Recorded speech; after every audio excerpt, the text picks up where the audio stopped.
Je marche pour apprentis d'Auteuil. C'est un challenge interentreprise sportive, solidaire, connecté qui existe depuis 2016, qui se tient du 6 au 17 juin. Bonsoir, Servane Brinté. Bonsoir, Michel. Merci d'être dans ce studio. Vous êtes en charge du mécénat au sein de la Fondation Apprentis d'Auteuil, particulièrement impliqué dans ce projet.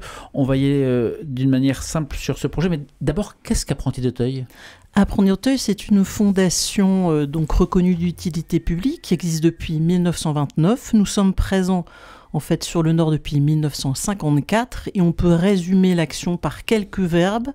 C'est accueillir, éduquer, former et insérer tout jeune en difficulté, voilà, sociale, affective ou en risque d'exclusion. Voilà, chaque année, près de 40 000 jeunes. 40 000 jeunes sont accompagnés en fait sur l'ensemble du territoire français et dans les DOM.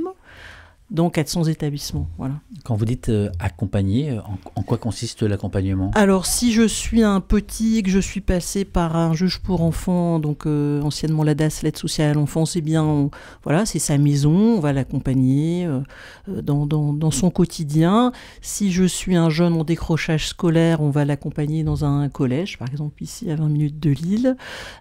Si voilà, j'ai pas de travail et qu'on va pouvoir être formé à l'apprentissage, on a 66 formations d'État à Apprentis d'Auteuil.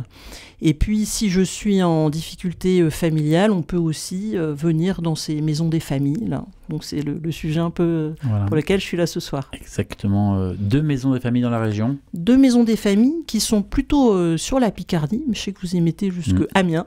Voilà. Donc, on en a une qui est plutôt en ruralité à Montdidier et une qui est sur Amiens. Voilà, au plein cœur d'Amiens. Alors, cette campagne, Je marche pour Apprentis d'Auteuil, simplement, de quoi s'agit-il ? Alors du coup, pour soutenir ces familles qui sont accompagnées dans ces 22 maisons, on a lancé du coup depuis maintenant quelques années une marche solidaire connectée. C'est très simple, en fait, on va télécharger une application sur son téléphone et pendant une douzaine de jours, on va marcher pour la Fondation d'Auteuil. Et l'ensemble des pas vont être cumulés et puis vous faites un don, du coup, votre société fera un don à la Fondation d'Auteuil. Ça veut dire l'entreprise se rapproche de vous. Exactement. On y va, bingo, on suit le défi et concrètement les employés, les salariés téléchargent l'application. Voilà, et elles vont, alors c'est quelque chose qui va développer du coup la solidarité au sein de l'entreprise parce qu'on va découvrir tous les 2 jours, en fait, c'est un challenge solidaire connecté avec du coup des petits défis que le salarié va remplir seul ou avec son équipe ludique, bien sûr. Et du coup, on va découvrir en fait l'action de la Fondation d'Auteuil sur cet axe de soutien à la parentalité. Voilà. Mais quel est l'intérêt finalement ? Parce que ça paraît beau, mais quel est l'intérêt que ce soit pour l'entreprise mais pour les salariés ? Alors pour les salariés déjà, le fait de marcher c'est que vous allez mieux, c'est recommandé par l'OMS, donc ça c'est vraiment la première, c'est développer l'activité physique. Ensuite, c'est renforcer les liens des collaborateurs, parce qu'on remarque qu'il y a 99% des gens qui ont participé qui disent mais ce projet il est super et ça développe en fait, on dit du team building en anglais, mais enfin c'est ça, c'est le fait d'être ensemble. Ça veut dire qu'ils sont prêts à retenter l'expérience ? C'est ça. Il y en a beaucoup c'est pour ça que je suis très contente d'être là ce soir. Ça permet en fait de parler du projet, de le faire connaître. Et puis voilà, j'espère qu'on va déclencher du coup des appels téléphoniques ou que les gens viendront sur le site internet pour pouvoir s'inscrire.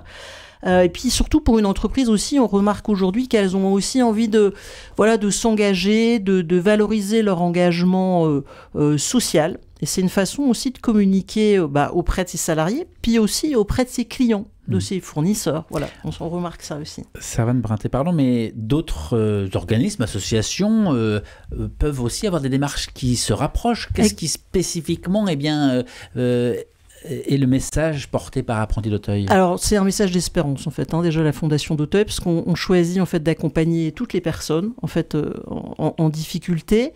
Et puis, comme je vous le disais, c'est aussi quelque chose qui est en équipe, parce qu'on va former des groupes de 5 collaborateurs, et puis on se challenge au sein de sa société, et puis aussi au sein des autres entreprises. C'est un challenge qui est du coup inter-entreprise. Donc ça, voilà, c'est assez fort. Et puis c'est pour toutes les entreprises, les ETI, les grosses structures. Puis on a fait aussi une version en anglais, Donc on peut aussi être ici à Lille, avoir une entreprise qui est beaucoup plus loin dans n'importe quel pays du monde et vous pouvez marcher du coup tous ensemble. Donc si je vous écoute bien, c'est plus qu'un appel aux dons enrobé dans une initiative positive. Exactement, exactement. Alors ça on a à peu près compris l'esprit, on imagine bien, mais de quelle manière l'entreprise alors participe à la fin in fine et entre en contact avec un Alors, moi j'ai un numéro de téléphone, donc on peut m'appeler. Il y a un site internet aussi qui est très bien fait, qui permet vraiment de dérouler, je vais dire, l'ensemble de ce qu'on est en train de se dire. Et puis, du coup, donc la question était, du coup, vous me disiez... De quelle manière est-ce qu'à la fin ça se... oui, alors c'est très simple, pardon. C'est du coup, on signe simplement, en fait, vous vous engagez du coup financièrement, vous dites, voilà, j'ai envie d'inscrire 25 collaborateurs. Du coup, il y a une convention de mécénat qui est signée en fait sur cet engagement du nombre de collaborateurs. Et puis, l'entreprise s'engage à verser son don. Ce qui est intéressant, c'est qu'en fait, l'entreprise peut défiscaliser 60% du don. Donc voilà, c'est exactement ce pourquoi, c'est très simple de s'inscrire. Et donc les pas qui sont donc monétisés, ensuite l'argent récolté va être reversé à ces fameuses maisons des familles dont vous parliez tout à l'heure, un dispositif d'aide et de soutien à la parentalité. Ça, ce sont des maisons spécifiques à Apprentis d'Auteuil. C'est des maisons, n'importe qui peut venir à Apprentis d'Auteuil. C'est-à-dire qu'aujourd'hui, on se rend compte qu'être parent, c'est pas très facile, pas très simple. Et nous, on va accueillir toute personne qui souhaite, du coup, être soutenue dans son rôle de parent. Il s'avère qu'à Apprentis d'Auteuil, on va plutôt accueillir des mamans seules, avec enfants. Beaucoup sont dans des logements, 50% sont dans des logements d'accueil d'urgence. Il y a une grande partie aussi qui cherche du travail, mais n'importe qui peut pousser la porte de ces maisons, qui sont des maisons normales.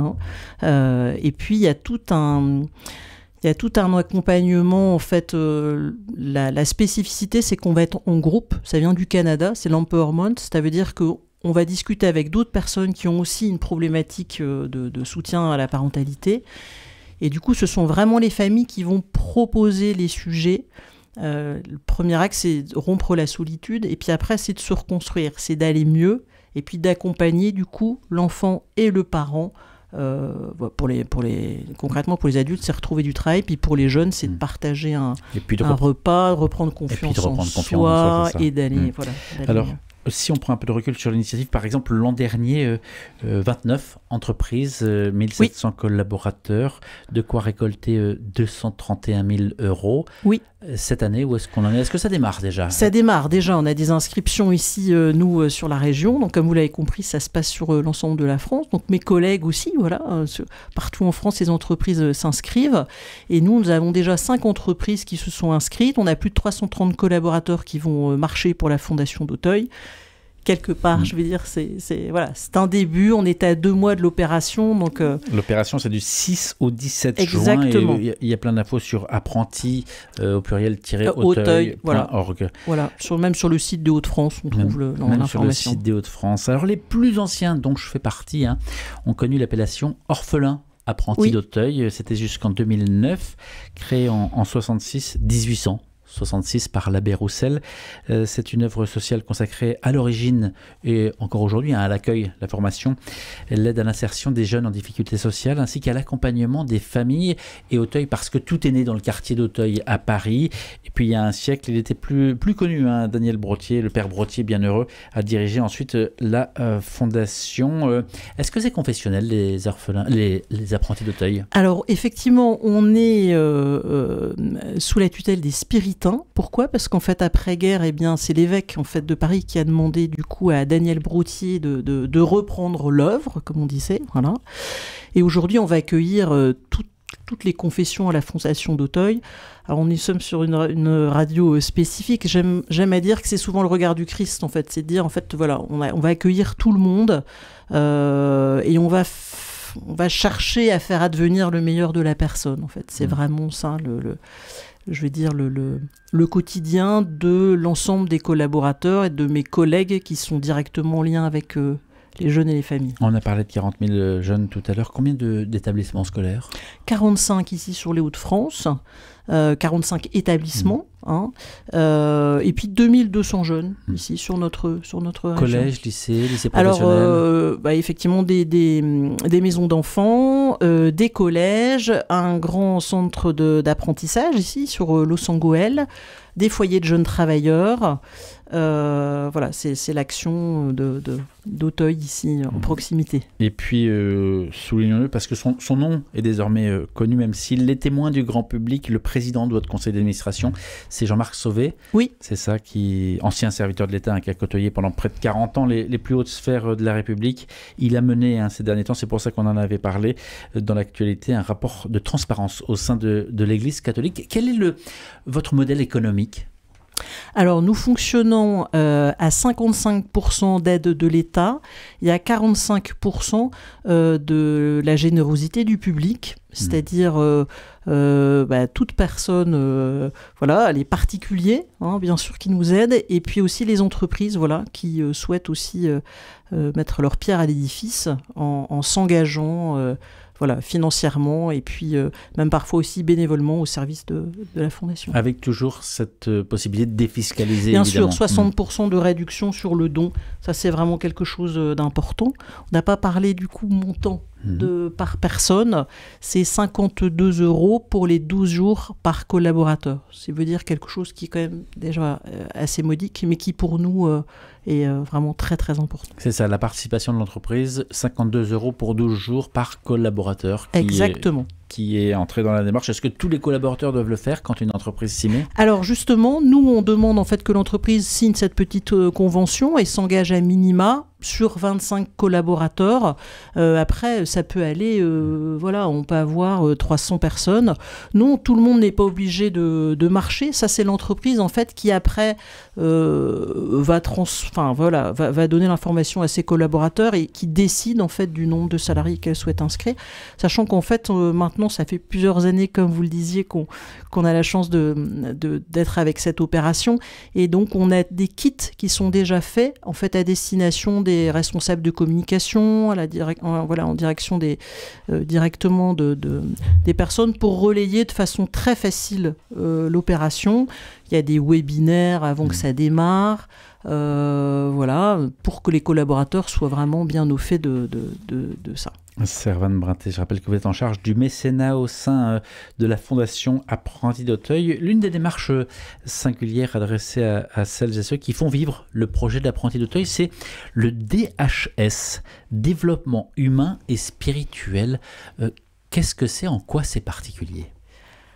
Alors, j'ai pas ramené d'affiche du DHS, mais en fait, c'est sous la forme d'un arbre. Et en fait, on va développer l'ensemble du potentiel du jeune, humain et spirituel. On parle en ce moment aussi de l'écologie intégrale, c'est-à-dire que on va développer tous les talents du jeune. Ça veut dire que la dimension spirituelle est prise en compte au même titre que d'autres dimensions de la personne ? Exactement. C'est un référentiel chez nous. Comme une entreprise va dire, on est centré sur un produit, nous, on est centré sur le jeune. Tout du long comment les aspirations intérieures, le beau, le vrai, l'absolu, le bien, par exemple, peuvent justement être aussi une matière travaillée ? C'est par rapport aux éducateurs, aux professeurs, l'ensemble du corps, éducatif, l'ensemble des salariés, est en proximité avec le jeune pour faire advenir ça. Alors du coup, ça me fait penser à tous les ans chez nous, à la Fondation d'Auteuil, nous avons en fait une journée de la réussite, même une semaine de la réussite, qui est toujours au mois de novembre, et on va mettre en avant justement les qualités du jeune. Si vous êtes un petit en maison d'enfants, c'est bravo Michel, tu sais lasser tes chaussures, on fait une photo, et voilà. Et si vous êtes un jeune dans le centre de formation professionnelle, dans nos lycées professionnels, vous avez votre chef d'entreprise qui vous remet votre diplôme. Et si vous êtes un jeune dans un foyer de jeunes travailleurs et que vous avez eu votre permis de conduire ou vous avez là aussi signé un contrat de travail, Donc c'est vraiment de mettre en avant tout votre potentiel et tout ce que vous êtes. Et ce qui porte sur l'avenir, parce que c'était pas prévu, mais l'actualité nous rejoint aussi. Il y a eu récemment dans l'actu, que ce soit à Viry-Châtillon, à Montpellier ou encore à Tours, des moments de grande violence auprès des plus jeunes, des collégiens, des lycéens. Jean-Marie Petitclerc, qui est prêtre éducateur, disait sur notre antenne sur RCF il y a quelques jours, avant, il y avait toujours un chef de bande, il y avait quelqu'un qui pouvait dire stop. Aujourd'hui, sur les réseaux sociaux, il n'y a plus personne qui peut dire stop, et donc on en arrive à des excès, ça devient difficile. L'éducation d'un jeune est un nouveau challenge, il faut réapprendre les bases. Vous constatez chez Apprentis d'Auteuil aussi cette nouvelle finalement redistribution des cartes? Alors nos salariés sont formés bien sûr à ça, hein, de pouvoir être, de pouvoir comment dire, déjà voir quand le jeune ne va pas bien. Faut savoir, vous parliez des établissements, par exemple sur le collège, tous les lundis matin, il y a une réunion avec les professeurs et les éducateurs, et du coup on va parler du jeune. À la fin par exemple du cours, ils ont un carnet, on va écrire comment ça a été, comment ça va. Je crois que c'est vraiment ça, c'est de se dire, c'est d'avoir d'abord ce regard d'espérance, de confiance, et d'avoir les bons outils aussi pour être formé. On a cette chance à la Fondation d'Auteuil d'être très dans l'innovation pédagogique. C'est vraiment quelque chose de... Voilà, on a des chargés pédagogiques, on a vraiment des pros de ça. Et c'est tout le travail effectivement des équipes et de mes collègues d'être à l'écoute et de pouvoir désamorcer le plus tôt possible. Et puis c'est ce que je vous disais, vraiment croire aux jeunes, croire en l'avenir et croire en l'espérance. La communication cette année, c'est rêver à nouveau. Mais c'est vraiment ça. Ça veut dire qu'à un moment, le jeune ne va pas bien, eh bien c'est lui tendre la main. Et puis Daniel Brottier disait en faire des hommes et des femmes debout. Mais c'est tout le travail que va faire Apprentis d'Auteuil pour ces jeunes et ces familles. En faire des hommes et des femmes debout. Il nous reste moins d'une minute, donc revenons sur Je marche pour Apprentis d'Auteuil. Si certaines ont entendu et se disent, tiens, alors c'est pas les patrons d'entreprise, mais c'est peut-être juste des salariés, ou au contraire, ce sont des patrons d'entreprise qui disent, tiens, pourquoi pas, au moins j'aimerais bien en savoir un peu plus. Voilà. Alors du coup, c'est 06 68 22 29 01, ça c'est mon numéro de téléphone, ou bien apprenti-auteuil-Hauts-de-France, .org. Et puis je peux vous donner du coup l'ensemble des informations. Je pense que merci, on en a beaucoup échangé, mais c'est vraiment quelque chose de simple, facile. Et on se disait, il y a 99,2% des 1712 personnes qui ont marché l'année dernière qui vont recommander ce projet. Donc voilà, c'est un appel qu'on a la chance d'avoir. Donc ça peut être effectivement directement un chef d'entreprise qui nous appelle, un responsable RH, un responsable qualité de vie au travail, ou directement le salarié qui dit moi j'ai envie, je forme une équipe et puis voilà, on y va. Eh bien, le message est passé, Servane Brinté, merci. Je rappelle que vous êtes en charge du mécénat au sein de la Fondation Apprentis d'Auteuil et impliqué dans ce projet Je marche pour Apprentis d'Auteuil qui se tient du 6 au 17 juin. Merci à vous. Merci beaucoup, Michel.